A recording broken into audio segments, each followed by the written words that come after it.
Assalamualaikum warahmatullahi wabarakatuh. Selamat pagi Bu Lekok dan teman-teman semua. Jadi kami dari kelompok 5 akan mempresentasikan mengenai PSAK 1 laporan keuangan dan PSAK 2 laporan arus kas.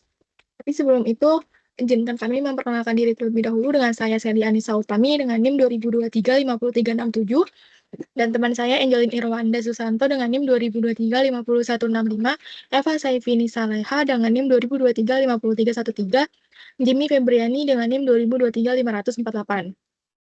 Jadi PSAK 1 yaitu mengenai penyajian laporan keuangan. Jadi PSAK 1 tentang penyajian laporan keuangan telah disahkan oleh Dewan Standar Akuntansi Keuangan pada tanggal 19 Desember 2013. PSAK ini merevisi PSAK 1 tentang penyajian laporan keuangan yang telah diterbitkan pada tanggal 15 Desember 2009. Kita langsung masuk pendahuluan. Jadi di sini PSAK 1 memberikan pedoman umum agar laporan keuangan disusun secara konsisten dan dapat diperbandingkan antar periode maupun antar entitas. Nah, standar ini berlaku bagi seluruh entitas yang mengikuti SAK Indonesia, kecuali entitas syariah. Meskipun tidak mengatur pengakuan dan pengukuran, PSAK 1 menetapkan struktur dan prinsip dasar yang tetap relevan untuk laporan interim, consolidation, maupun laporan tersendiri. Selanjutnya, di sini PSAK 1 memuat beberapa istilah kunci yang menjadi dasar penyusunan laporan keuangan. Misalnya, definisi laba rugi, penghasilan komprehensif, total penghasilan komprehensif yang penting untuk membedakan sumber-sumber perubahan entitas. Ada juga istilah seperti material, tidak praktis, dan penyesuaian reklasifikasi yang digunakan untuk menentukan perlakuan akuntansi dalam kondisi tertentu. Selain itu, istilah-istilah seperti catatan atas laporan keuangan, kebijakan akuntansi, dan laporan keuangan bertujuan umum menjelaskan komponen-komponen yang membentuk struktur laporan keuangan. Jadi, pemahaman atas istilah ini penting karena menjadi dasar bagi entitas dalam menyusun laporan keuangan yang sesuai dengan standar. Selanjutnya, komponen laporan keuangan lengkap. Nah, PSAK 1 mengatur bahwa laporan keuangan lengkap harus terdiri dari 6 komponen, yaitu laporan posisi keuangan, laporan laba rugi, dan penghasilan komprehensif lain, laporan perubahan ekuitas, laporan arus kas, catatan atas laporan keuangan, dan informasi komparatif dari periode sebelumnya. Lalu, jika ada koreksi penyajian karena restatement atau reklasifikasi, maka laporan posisi keuangan dari periode sebelum komparatif juga perlu disajikan. Dan juga di sini ditegaskan bahwa seluruh komponen laporan keuangan harus disusun dengan nama dan urutan yang sama antar periode supaya bisa dibandingkan dengan jelas dari tahun ke tahun. Nah, di bagian ini PSAK 1 menegaskan bahwa kepatuhan terhadap SAK Indonesia bukan sekedar formalitas, tapi kunci agar laporan mencerminkan substansi ekonomi yang sebenarnya. Jadi bukan hanya soal angka, tapi bagaimana laporan menggambarkan realita kondisi keuangan entitas. Nah, kalau seluruh ketentuan SAK sudah diterapkan dan ditambah pengungkapan jika dibutuhkan, maka laporan dianggap wajar. Tapi penting diingat, kalau belum sepenuhnya patuh, entitas tidak boleh mengeklaim sebaliknya.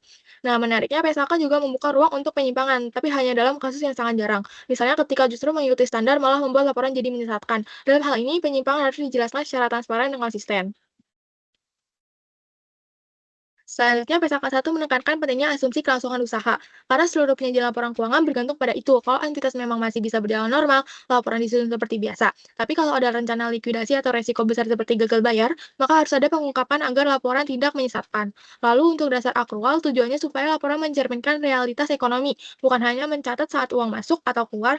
Jadi, semua transaksi dicatat saat terjadi, selama memenuhi definisi dan kriteria pengakuan. Ini membuat laporan keuangan lebih informatif dan berguna untuk pengambilan keputusan. Selanjutnya, netralitas dan penggabungan. Artinya kita harus bisa memilih mana informasi yang cukup penting untuk ditampilkan sendiri dan mana yang bisa digabung. Kalau semua hal disajikan sama rata, informasi penting bisa tenggelam. Lalu soal yang saling hapus, banyak yang keliru di sini. Misalnya piutang langsung dikurangin sama utang. Nah, PSAK melarang itu kecuali diperbolehkan khusus karena bisa menyesatkan. Laporan harus mencerminkan posisi keuangan secara lengkap, bukan disederhanakan secara sepihak. Lalu frekuensi pelaporan. PSAK meminta laporan keuangan disajikan minimal setahun sekali. Kalau entitas, ingin membuat laporan untuk periode yang tidak biasa seperti hanya 6 bulan atau 15 bulan, itu sebenarnya sah saja, tapi harus diungkapkan secara jelas supaya pengguna tahu konteks dan bisa membandingkan dengan lebih adil. Selanjutnya, informasi komparatif minimum dan tambahan. Informasi komparatif penting untuk menilai kinerja entitas dari waktu ke waktu. Minimal laporan keuangan harus menyajikan data untuk periode berjalan dan satu periode sebelumnya. Ini mencakup semua laporan utama serta catatan atau laporan keuangan. Selain angka, informasi naratif dan periode sebelumnya juga diungkapkan jika masih relevan. Misalnya untuk kasus yang belum selesai seperti sengketa hukum. Selain informasi minimum, entitas juga diperbolehkan menyajikan informasi komparatif tambahan. Misalnya, bisa disediakan 3 periode laporan laba rugi jika dianggap membantu pemahaman, namun tidak semua laporan harus disajikan lengkap. Yang penting, jika ada laporan tambahan harus dilengkapi catatan atas laporan tersebut agar tetap jelas dan informatif bagi pengguna.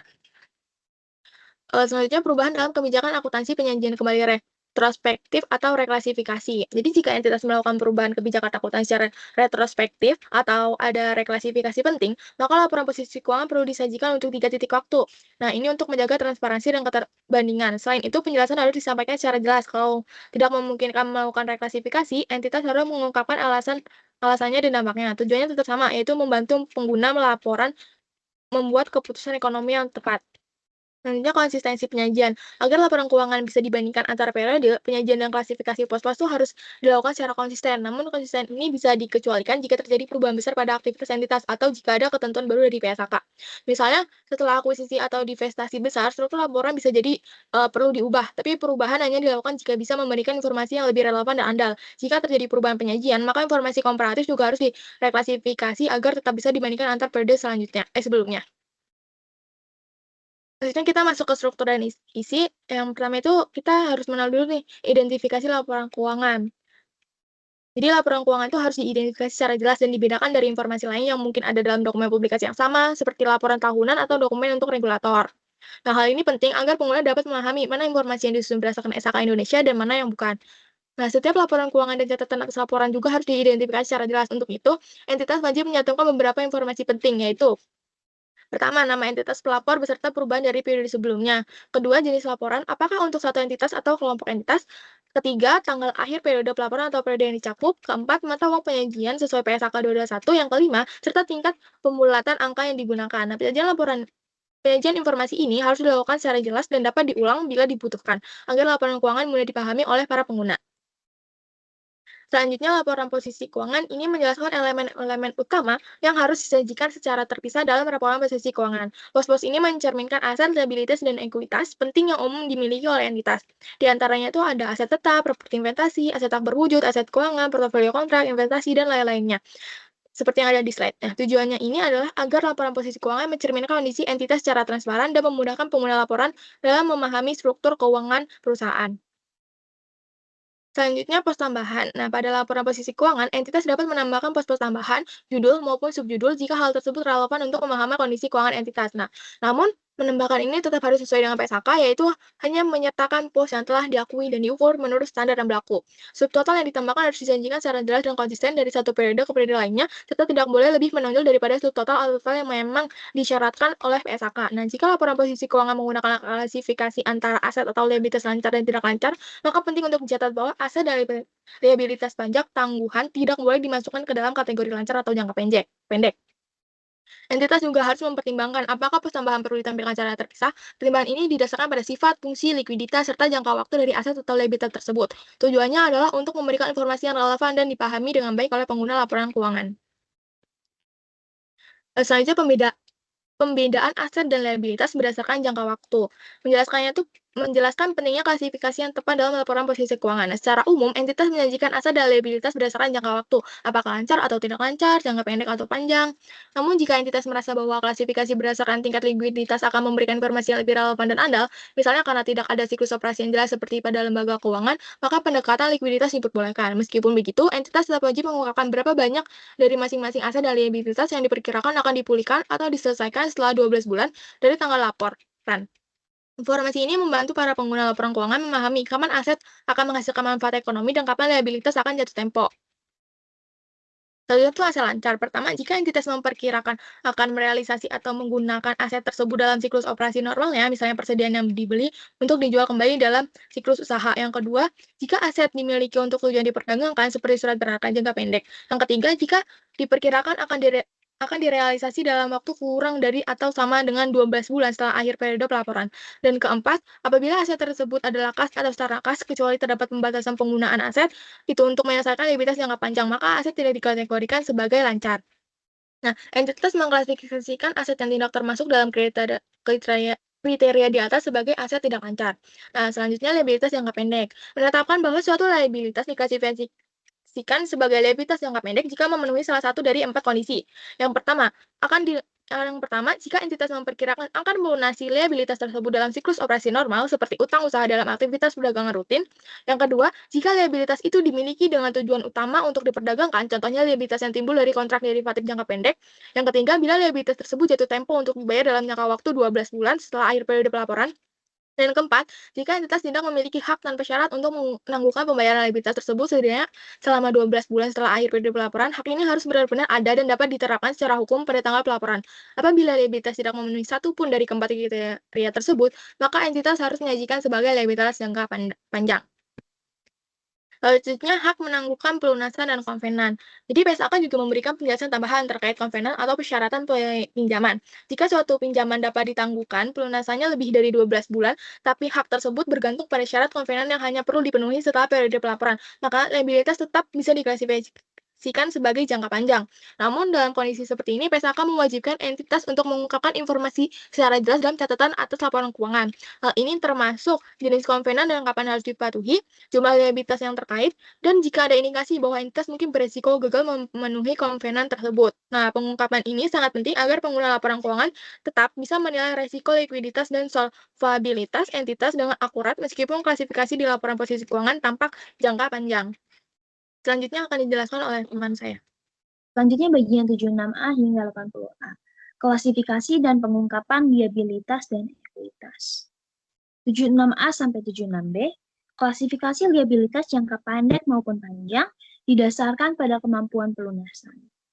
Pelunasan dengan instrumen ekuitas tunduk pada PSAK 232. 77 hingga 78 harus mengungkap subklasifikasi pos laporan posisi keuangan, aset tetap, piutang, persediaan, provisi, maupun ekuitas. Bagian 79 hingga 80A, wajib ungkap rincian modal saham, baik jumlah, hak, pembatasan, saham beredar, dan lain-lain, dan juga informasi ekuitas non-saham, seperti kepentingan dalam persekutuan. Selanjutnya, PSAK 81 hingga 105, laporan laba rugi dan penghasilan komprehensif lainnya. 81 sampai 83 dapat disajikan terpisah atau gabungan. Komponen minimal meliputi pendapatan, beban, pajak, dan juga laba rugi. 84 sampai 87 tidak boleh menyajikan item luar biasa. Penyajian berdasarkan sifat atau fungsi beban. Lalu PSAK 88 hingga 105, penjelasan cara klasifikasi beban, fungsi atau sifatnya, komponen tambahan bila relevan, dan juga pengungkapan laba rugi per saham.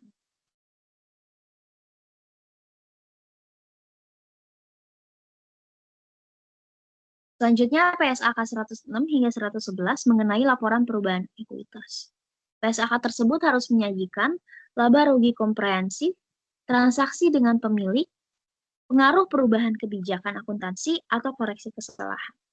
Selanjutnya PSAK 112 hingga 121 mengenai laporan posisi keuangan atau neraca. Harus menampilkan minimal pos-pos utama seperti kas, piutang, persediaan, aset tetap, utang, dan ekuitas. Dan juga harus dipisahkan antara aset atau liabilitas lancar dan tidak lancar.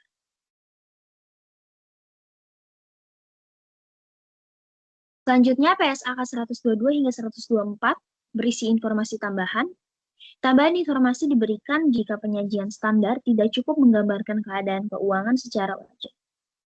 Lalu, PSAK 125 hingga 133 ada informasi komparatif yang dimana wajib menyajikan angka komparatif. Jika terjadi reklasifikasi atau perubahan penyajian, harus jelaskan alasan dan juga dampaknya. Lalu selanjutnya PSAK 134 hingga 138 mengenai konsistensi penyajian. Penyajian harus konsisten antar periode, kecuali ada perubahan PSAK, memberikan informasi yang lebih relevan dan juga andal. Selanjutnya, saya akan menjelaskan PSAK 2 mengenai laporan arus kas. Di mana PSAK 2 ini tuh telah disahkan oleh Dewan Standar Akuntansi Keuangan pada tanggal 22 Desember tahun 2009. PSAK 2 ini merevisi PSAK 2 tentang laporan arus kas yang telah dikeluarkan pada tanggal 7 September tahun 1994. Di mana pada paragraf pertama itu berbunyi entitas harus menyusun laporan arus kas sesuai persyaratan dalam pernyataan ini dan menyajikan laporan keuangan tersebut sebagai bagian yang tidak terpisahkan dari laporan keuangan untuk setiap periode penyajian laporan keuangannya. Para pengguna laporan berkepentingan untuk mengetahui bagaimana entitas itu menghasilkan dan menggunakan kas dan setara kas. Pada dasarnya, entitas itu memerlukan kas dengan alasan yang sama, meskipun terdapat perbedaan dalam aktivitas penghasil pendapatan utama. Oleh karena itu, pernyataan ini mewajibkan semua entitas menyajikan laporan arus kas. Lalu, paragraf berikutnya menjelaskan laporan arus kas itu dapat memberikan informasi untuk mengevaluasi perubahan aset, terus struktur keuangan, serta kemampuan entitas dalam menyesuaikan arus kas. Informasi ini berguna untuk menilai kemampuan entitas dalam menghasilkan kas dan membantu pengguna membandingkan arus kas masa depan antar entitas. Informasi tersebut juga meningkatkan daya banding kinerja operasi karena mengurangi pengaruh perbedaan perlakuan akuntansi.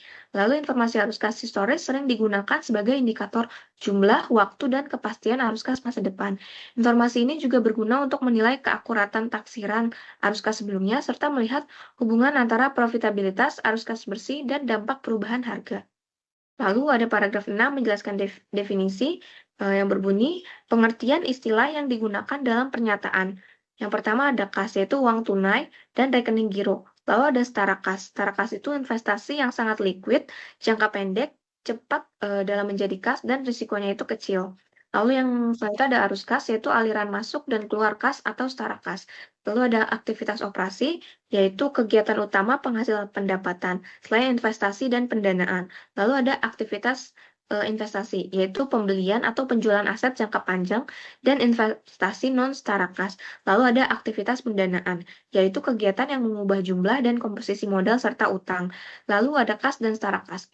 Setara kas itu dimiliki untuk kebutuhan kas jangka pendek, bukan untuk investasi. Investasi itu kan disebut setara kas jika bisa segera dicairkan dalam jumlah yang pasti dan risikonya kecil. Umumnya jatuh tempo dalam 3 bulan atau kurang sejak dibeli. Saham biasanya bukan setara kas, kecuali seperti saham preference yang akan segera jatuh tempo dan tanggal penebusannya sudah jelas. Lalu pinjaman bank biasanya masuk aktivitas pendanaan, tetapi cerukan overdraft dianggap bagian dari pengelolaan kas. Jika cerukan sering terjadi dan saldo bank bisa berubah dari positif ke negatif, maka cerukan termasuk dalam kas dan setara kas. Arus kas tidak mencakup mutasi di antara pos-pos yang termasuk dalam kas atau setara kas, karena komponen tersebut lebih merupakan bagian dari pengelolaan kas entitas dan bukan sebagian dari aktivitas operasi, investasi, dan pendanaan.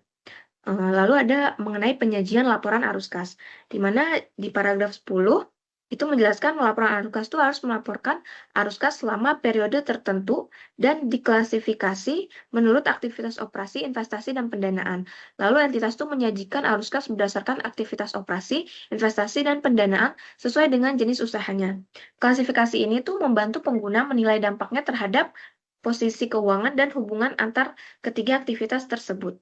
Lalu, satu transaksi bisa masuk ke beberapa jenis aktivitas, misalnya pelunasan pinjaman bank, bunga masuk aktivitas operasi, sedangkan pokok pinjaman masuk aktivitas pendanaan. Lalu ada paragraf 12, itu tuh menjelaskan, paragraf 13 menjelaskan arus kas dari aktivitas operasi itu menunjukkan apakah entitas bisa membiayai operasinya sendiri, membayar utang, dividen, dan investasi tanpa perlu dana dari luar. Informasi ini juga membantu memprediksi arus kas masa depan. Lalu ada aktivitas operasi, paragraf 14, di mana menjelaskan arus kas dari aktivitas operasi itu berasal dari kegiatan utama penghasil pendapatan.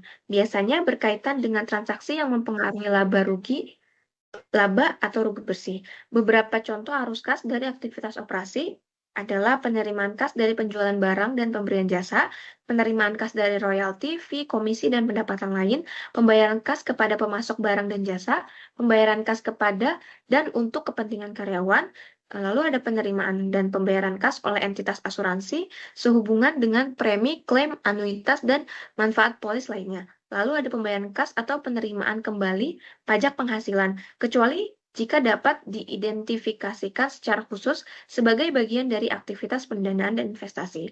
Lalu penerimaan dan bayaran kas dari kontrak yang dimiliki untuk tujuan diperdagangkan atau diperjanjikan. Arus kas dari penjualan aset seperti peralatan termasuk aktivitas investasi. Meskipun keuntungannya masuk laporan laba rugi, namun jika aset dibuat untuk disewakan lalu dijual, maka pembelian dan penjualannya termasuk arus kas dari aktivitas operasi. Pendapatan sewa dan hasil penjualan setelah masa sewa juga dicatat sebagai arus kas operasi. Pembelian dan penjualan aset berharga untuk diperdagangkan itu diklasifikasikan sebagai arus kas dari aktivitas operasi, karena mirip dengan persediaan. Begitu juga dengan pemberian kredit oleh lembaga keuangan karena merupakan kegiatan usaha mereka, aktivitas investasi. Di paragraf 16, yaitu arus kas dari aktivitas investasi itu perlu diungkap secara terpisah karena mencerminkan pengeluaran untuk memperoleh sumber daya yang akan menghasilkan pendapatan di masa depan. Contohnya itu meliputi yang A, pembayaran kas untuk membeli aset tetap, aset tidak berwujud, aset jangka panjang, termasuk biaya pengembangan dan aset yang dibangun sendiri. Lalu, ada penerimaan kas dari penjualan tanah, bangunan, peralatan, aset tidak berwujud, dan aset jangka panjang lainnya. Lalu pembayaran kas untuk membeli surat utang, saham, dan kepemilikan Ventura bersama. Lalu penerimaan kas dari penjualan surat utang, saham, atau kepemilikan Ventura bersama, selain yang termasuk setara kas atau untuk diperdagangkan. Lalu pemberian uang dan pinjaman kepada pihak lain, bukan oleh lembaga keuangan. Selanjutnya ada penerimaan pelunasan uang muka dari pinjaman dari pihak lain, lalu pembayaran kas atas kontrak derivatif, lalu penerimaan kas dari kontrak derivatif kecuali untuk diperdagangkan atau aktivitas pendanaan. Catatan, jika kontrak digunakan untuk lindung nilai atau hedging, maka arus kas itu diklasifikasikan mengikuti posisi yang dilindungi. Lalu berikutnya ada aktivitas pendanaan, paragraf 17, di mana menjelaskan pengungkapan arus kas pendanaan itu harus dipisahkan karena penting untuk menilai klaim investor dan kreditor atas arus kas di masa depan. Kondisi yang pertama itu ada uang masuk dari penerbitan saham atau modal lainnya, lalu uang keluar untuk menarik kembali atau menebus saham dari pemilik, lalu uang masuk dari utang seperti obligasi, pinjaman bank, wesel, atau hipotek. Lalu ada uang keluar untuk membayar atau melunasi pinjaman, lalu ada uang yang dibayar oleh penyewa untuk mengurangi utang dari sewa pembiayaan.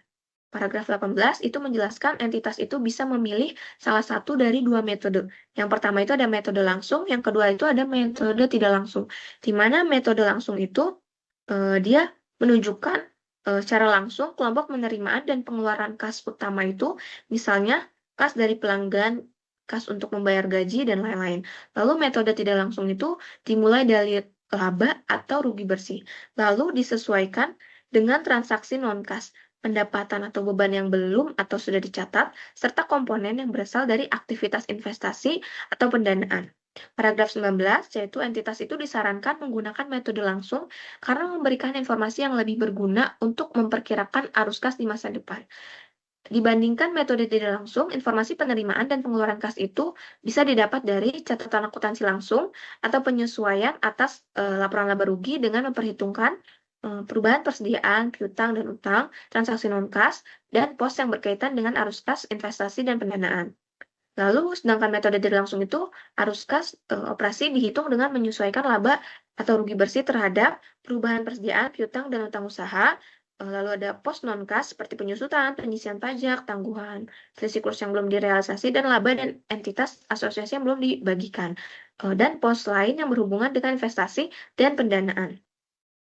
Alternatif lainnya, arus kas bisa disajikan dengan langsung menunjukkan pendapatan dan beban dari laporan laba rugi, lalu menyesuaikannya dengan perubahan dalam persediaan piutang dan utang usaha.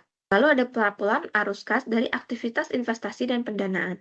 Paragraf 21 yaitu menjelaskan entitas itu harus melaporkan secara terpisah penerimaan dan pengeluaran kas utama dari aktivitas investasi dan pendanaan, kecuali jika memenuhi syarat untuk disajikan secara neto, seperti dalam paragraf 22 dan 24. Lalu pelaporan arus kas atas dasar arus kas bersih, di mana arus kas operasi, investasi, dan pendanaan itu boleh disajikan secara bersih jika merupakan transaksi atas nama pelanggan dan lebih mencerminkan aktivitas pelanggan, bukan aktivitas entitas. Lalu merupakan transaksi yang cepat, jumlahnya besar, dan jangka waktunya pendek.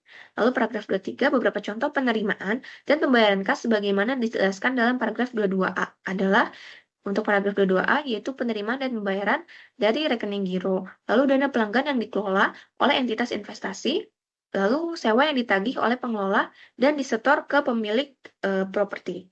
Lalu untuk paragraf 22B, itu transaksi cepat dan jangka pendek, Yang pertama, transaksi pokok kartu kredit nasabah, lalu pembelian dan penjualan investasi, lalu pinjaman jangka pendek, misalnya jatuh tempo kurang dari 3 bulan. Lalu di paragraf 24, yaitu arus kas itu berasal dari aktivitas suatu lembaga keuangan. Berikut ini dapat dilaporkan dengan dasar arus kas bersih. Yang pertama, penerimaan dan pengembalian deposito berjangka. Lalu penempatan dan penarikan deposito antar bank, lalu pemberian dan pelunasan pinjaman kepada nasabah. Lalu berikutnya ada mengenai arus kas dalam mata uang asing. Arus kas dari transaksi mata uang asing itu harus dicatat dalam mata uang fungsional entitas. Caranya adalah dengan mengalihkan jumlah mata uang asing dengan kurs atau nilai tukar yang berlaku pada tanggal terjadinya transaksi kas.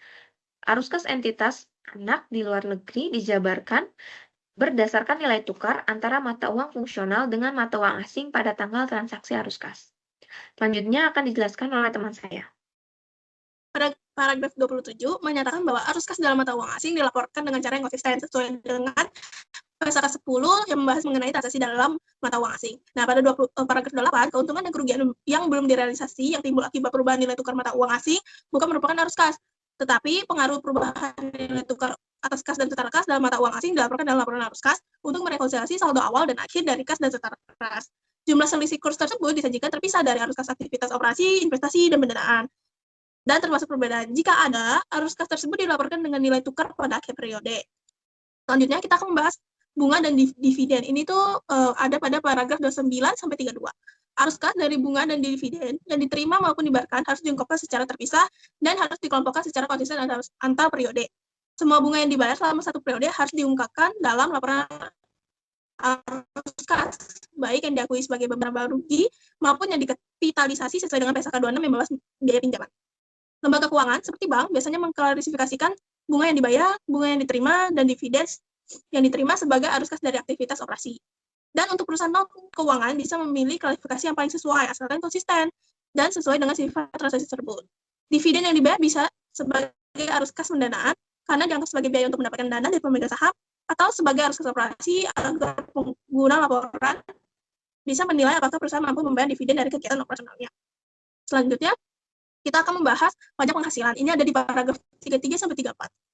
Arus kas terkait pajak penghasilan harus diungkapkan secara terpisah dalam laporan arus kas dan diklasifikasikan sebagai aktivitas operasi, kecuali jika secara spesifik dapat diidentifikasi sebagai aktivitas pendanaan atau investasi. Contohnya ini tuh adalah pajak yang dibayarkan atas penjualan aktiva investasi. Maka itu bisa diklasifikasikan sebagai aktivitas investasi. Nah, pajak penghasilan dapat timbul dari transaksi operasional, investasi, atau pendanaan. Namun, meskipun beban pajak dapat dikaitkan dengan aktivitas investasi atau pendanaan, arus kas seringkali tidak mudah dihubungkan langsung dan bisa terjadi di periode yang berbeda dari transaksinya. Oleh karena itu, secara umum, pajak penghasilan diklasifikasikan sebagai arus kas dari aktivitas operasi. Tapi, jika bisa diidentifikasikan secara jelas bahwa arus kas pajak berasal dari transaksi investasi atau pendanaan tersebut, maka boleh diklasifikasikan sesuai dengan jenis aktivitas tersebut. Jika pajak dibayar mencakup lebih dari satu aktivitas, operasi, investasi, pendanaan, maka harus diungkapkan jumlah total pajak yang dibayar. Selanjutnya kita akan membahas investasi pada entitas anak, entitas asosiasi, dan vektор bersama. Ini ada di paragraf 35 sampai 36. Investasi dengan metode ekuitas atau biaya perolehan.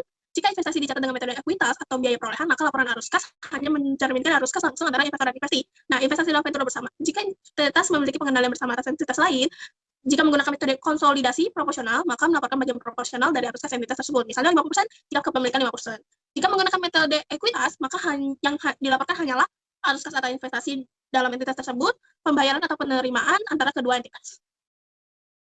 Selanjutnya kita akan membahas perubahan kepemilikan dalam entitas anak dan unit bisnis lainnya. Ini ada di paragraf 37 sampai 41. Arus kas perolehan dan kehilangan pengendalian. Semua arus kas dari perolehan dan kehilangan pengendalian atas entitas anak atau unit bisnis lain harus ditampilkan secara terpisah dan diklasifikasikan sebagai aktivitas investasi. Pengungkapan rinci yang wajib disajikan jika entitas memperoleh atau kehilangan pengendalian harus mengungkapkan secara lengkap. Yang pertama, jumlah harga pembelian. Yang kedua, bagian dari harga yang berupa kas dan setara kas. Yang ketiga, kas atau setara kas yang dimiliki oleh entitas anak atau unit bisnis tersebut. Dan yang terakhir, ringkasan aset dan liabilitas lain kas yang diperoleh atau dilepaskan berdasarkan kategori. Nah, harus dipisah dan tidak boleh dikompensasi. Nah, pengaruh arus kas dari perolehan dan kehilangan pengendalian harus ditampilkan secara terpisah sebagai satu baris tunggal, tapi juga harus tetap mengungkapkan detail aset dan liabilitas yang diperoleh atau dilepaskan. Kemudian, tidak boleh dikurangkan satu sama lain. Itu tuh misalnya membeli satu anak perusahaan dan menjual yang lain. Jadi nggak boleh dihitung net. Selanjutnya, laporan berdasarkan kas bersih. Jumlah kas yang dibayar atau diterima harus disajikan sebagai kas bersih. Artinya, harga beli atau terima dikurangi atau dijumlahkan dengan kas atau setara kas yang dimiliki oleh entitas anak tersebut. Jadi, misalnya kalau kita bayar 10M untuk beli anak perusahaan yang mempunyai 2M, maka yang kita catat adalah 8M. Jika yang dilanggar pengendalian, maka arus kasnya harus diklasifikasikan sebagai aktivitas pendanaan, bukan investasi. Jika tidak kehilangan pengendalian, walaupun kepemilikannya naik atau turun, itu dianggap transaksi ekuitas. Arus kasnya diklarifikasikan sebagai transaksi lain dengan pemilik. Bisa dilihat di PSK 4. Selanjutnya kita akan membahas transaksi non kas. Ini ada di paragraf 42-43.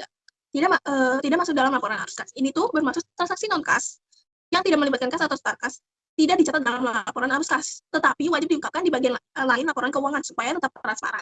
Biasanya di catatan atas laporan keuangan. Nah, contoh transaksi non kas itu adalah pembelian gedung dengan menggunakan saham atau menggunakan utang. Selanjutnya kita akan membahas pengungkapan lain. Ini ada di paragraf 27-51. Kas yang tidak dapat digunakan. Jika ada kas dan setara kas yang tidak bisa digunakan oleh grup usaha, maka harus diungkapkan. Ini harus dijelaskan besarannya dan alasannya, misalnya karena regulasi, pembatas hukum, dan lain-lain. Informasi tambahan yang disarankan, agar pengguna laporan keuangan bisa memahami likuiditas dan posisi keuangan, disarankan ada pengungkapan tambahan seperti fasilitas pinjaman yang belum digunakan, arus kas dari Ventura bersama, arus kas untuk meningkatkan atau mempertahankan kapasitas operasi, misalnya bangun pabrik baru, itu peningkatan, dan perbaikan mesin lama, itu pemeliharaan. Ini tuh membantu investor tahu apakah entitas berinvestasi cukup untuk masa depan. Dan yang terakhir, arus kas menurut segmen usaha. Misalnya perusahaan punya 3 lini bisnis, maka disajikan arus kas masing-masing. Bermanfaat untuk menilai segmen mana yang paling menghasilkan atau yang paling boros kas. Yang presentasi kami pada kesempatan kali ini yang membahas mengenai PSAK 1 dan PSAK 2. Kami mohon maaf apabila ada kesalahan dalam penyampaian, dan terima kasih atas perhatiannya.